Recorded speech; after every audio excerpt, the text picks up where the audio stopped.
Hello and welcome to my channel. Today I am making beef goulash, more Czech style beef goulash, and I'm going to start off with, I got about 3 medium-sized onions and 3 cloves, the onions are chopped up, and 3 cloves of garlic that I've smashed up.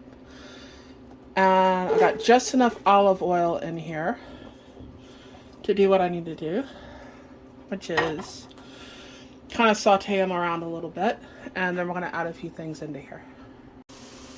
Now that we've cooked this down just a little bit, I'm going to put right here 3 tablespoons of sweet Hungarian paprika in here, and then we're going to put 2 teaspoons of caraway seeds. And here's the caraway seeds.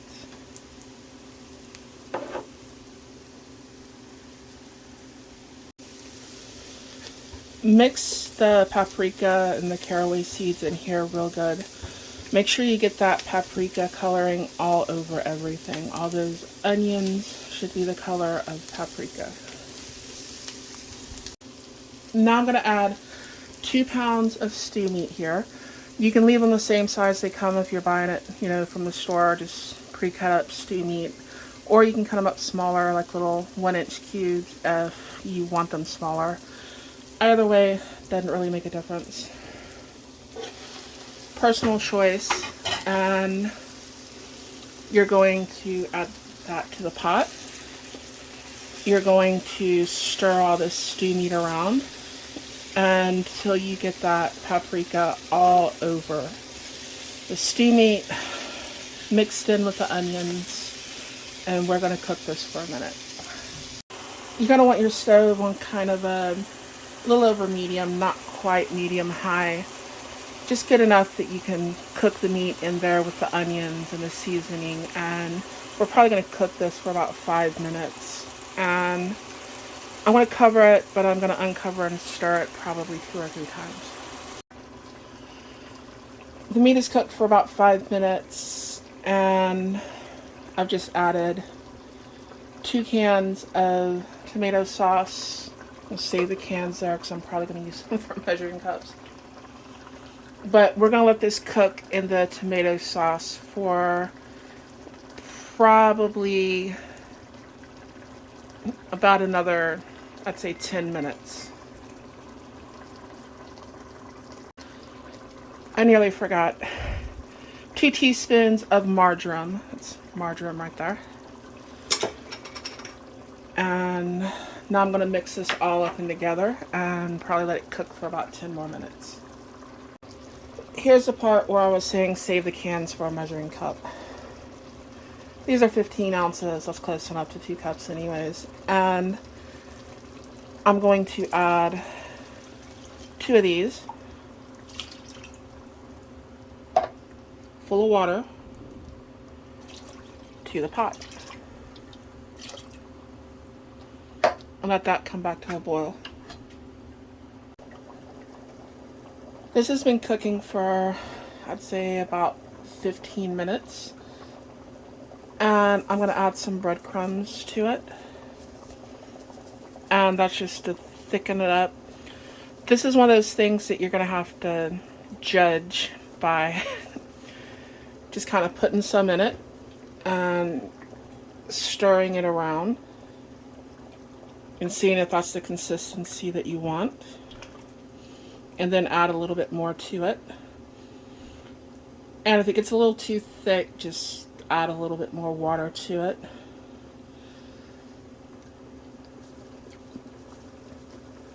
You can also use rye bread, which would probably be a little bit more traditional for this meal.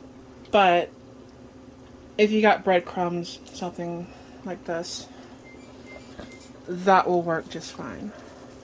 This is also where you probably need to taste this. Always have a spoon nearby, and any soup, anything you cook, taste it and see if it needs salt. And I can already tell you right now this is going to need a little bit of salt but that's very subjective to whoever is fixing or eating the meal. Some people like more salt, some people don't. I tend to like a lot of salt. So I'm going to taste it. Well, I need a different spoon. Hold on. Now I have a different spoon, so I can taste it. And it definitely needs some more salt.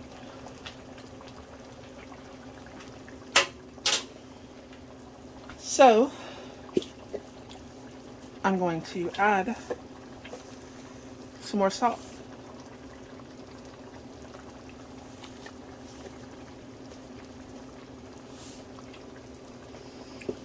That's about 2 teaspoons in there. If you're wondering what's cooking in the back, that is Czech dumplings. I have a video on that.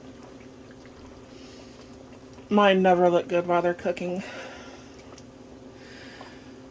But it goes with the meal, goes with a lot of Czech dishes. And I have a video on that somewhere in the history of my channel. Might need to make another one, but anyways, right now I am adding salt to here. So let's taste this again before I make too big of a mess.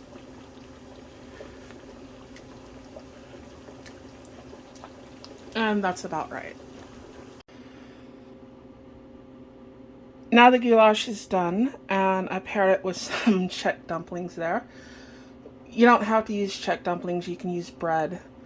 It's generally used, just take a little bit off with your fork or your spoon and kind of sop up the gravies and the juice and that sort of thing with it.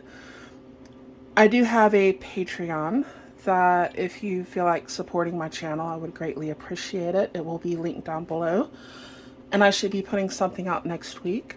I hope you enjoyed this video. Thank you so much for watching, and I will catch you later.